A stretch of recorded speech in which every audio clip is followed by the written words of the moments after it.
Merci, Monsieur le Président. Chers collègues, la session de juin, notre session est traditionnellement un temps fort de l'année budgétaire. C'est la croisée des chemins entre un regard rétrospectif sur la trajectoire financière de l'année écoulée avec l'adoption du compte administratif mis en perspective du vote du budget primitif.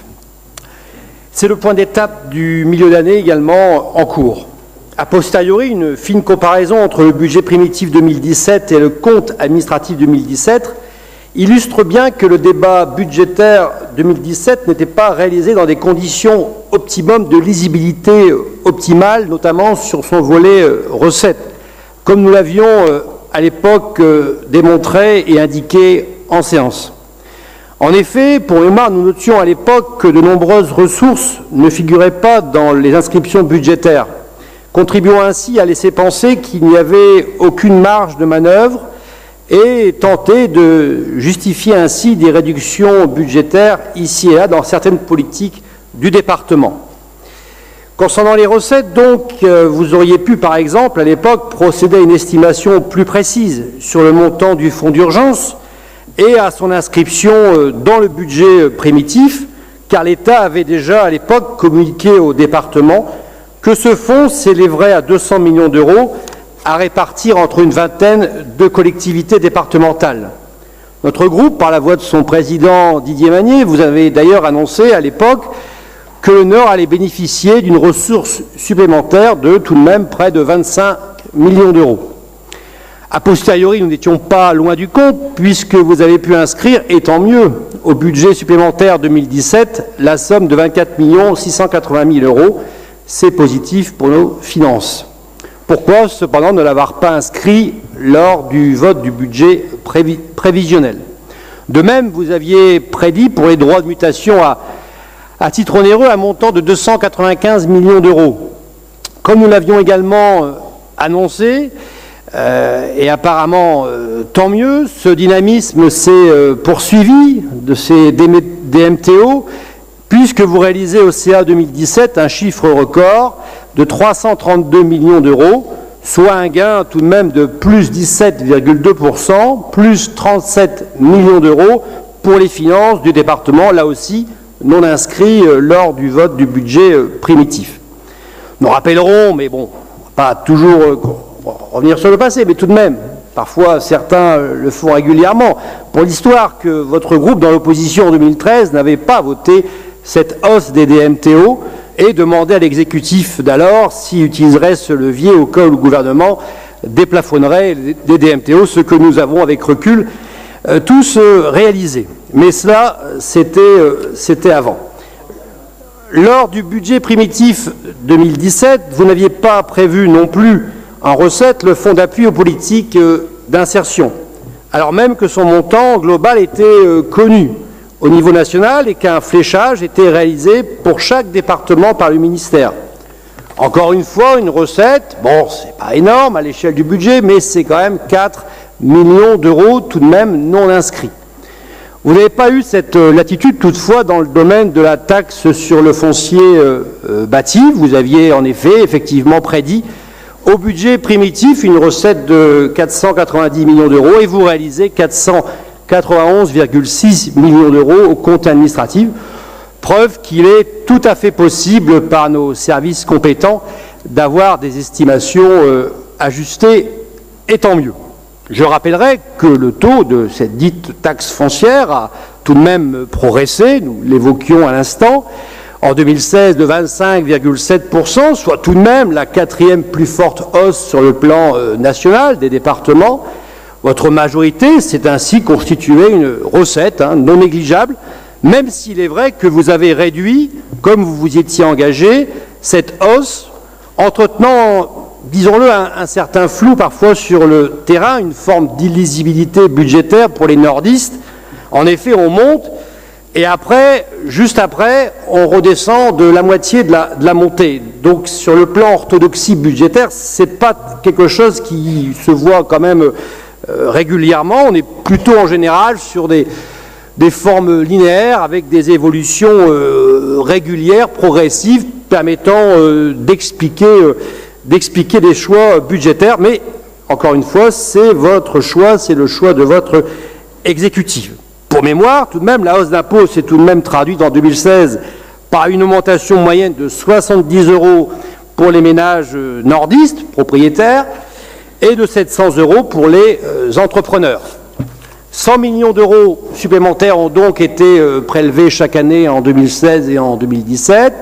50 millions d'euros supplémentaires le seront en 2018. Depuis 2015, la hausse des impôts reste donc de plus 13,07%, 2,23 points de cette taxe foncière hors effet base. Et sur le mandat, donc on fait la projection, sur le mandat 2015-2021, c'est donc plus de 400 millions d'euros d'impôts supplémentaires qui seront prélevés auprès des ménages et des entrepreneurs nordistes. Ce n'est pas anodin, mais encore une fois, bon, vous avez votre argumentaire en conséquence. Au final, retenons donc que les recettes 2017 sont tout de même en augmentation de 2% par rapport à 2016, 54 millions d'euros. Beaucoup de collectivités se réjouiraient d'une telle évolution de 2%, même si c'est toujours insuffisant. Côté dépenses, celles-ci sont en diminution de 0,4% par rapport à l'exercice 2016, malgré, il est vrai, des dépenses sociales obligatoires, les AIS, toujours à la hausse, comme nous l'avons nous aussi vécu, passant en 2016 de 939 millions à 974 millions en 2017. Vous faites le choix également de réduire les effectifs de manière importante. C'est tout de même, nous avons eu 550 suppressions de postes depuis 2015.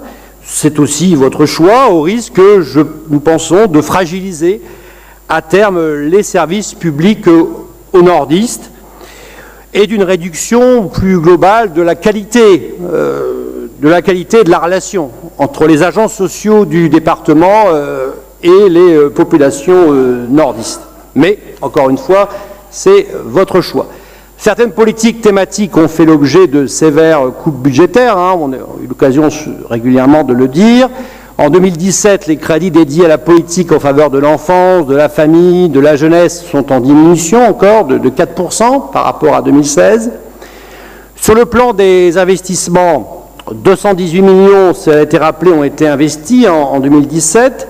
Je rappelle qu'au BP, il était prévu de maintenir le niveau d'investissement à 285 millions d'euros, soit 270 millions d'euros du département et 15 millions d'euros liés au transfert des compétences à la MEL. La différence nette s'élève donc à 52 millions d'euros. Les retards sur le canal Seine-Nord ne suffisent pas, nous pensons, à justifier ce taux de réalisation insuffisant, alors que les besoins, nous pouvons tous le constater, notamment en termes d'entretien du réseau routier départemental, sont constatés ici et là dans les arrondissements. 2018 ne rattrape d'ailleurs pas ce faible investissement. Alors si on regarde par rapport à d'autres départements français, on est à moins de 98,2 € par habitant pour le Nord, investi contre, par exemple, 177 € pour le département de la Seine-Saint-Denis. Vous privilégiez, vous l'avez dit, le désendettement de la collectivité à l'investissement. Vous consacrez ainsi 28 millions d'euros au désendettement hors transfert MEL. Nous pensons là aussi qu'une stabilité aurait été suffisante et qu'il aurait été préférable d'injecter ces 28 millions dans d'autres opérations d'investissement attendues par les nordistes.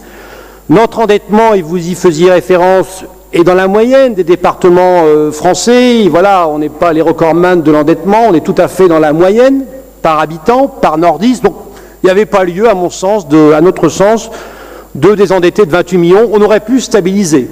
En tout cas, moi, je trouve que ça aurait été judicieux et d'injecter. On est quand même là sur des cycles des mandats municipaux où les investissements sont plus importants. On est dans la dernière partie des mandats municipaux. Il y a quand même beaucoup de dossiers qui vous sont présentés. Vous avez pu abonder certains, et tant mieux, mais je pense que vous auriez pu aller au-delà en termes d'investissement.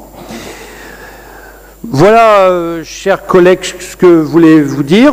Investissement pour soutenir l'emploi, je rajouterai l'activité économique de nos entrepreneurs et quelque part, finalement, de procéder à un retour de cette fiscalité, certes demandée aux ménages, mais aussi demandée aux entreprises à travers du foncier bâti qui, comme vous le savez, est la la principale taxation des communes, des entreprises vis-à-vis des recettes des communes. Pour toutes ces raisons et en cohérence avec notre vote du budget primitif 2017, nous voterons contre, Monsieur le Président, ce compte administratif 2017. Je vous remercie de votre attention.